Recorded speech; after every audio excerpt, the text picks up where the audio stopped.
আমি আমার জন্মদিনের পায়েস রান্না করব।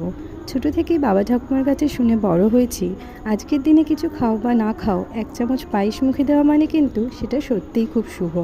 আর সত্যি বলতে আমাদের ঘর আর আমার জেঠুর ঘর মিলিয়ে আমরা মোট 5 ভাই বোন, যারা আমরা ছিলাম ঠাকুমার হাতে 5 আঙুলের সমান। তাই কোনোদিনও আলাদা করে মনে করিয়ে দিতে হতো না বা আবদার করতে হতো না।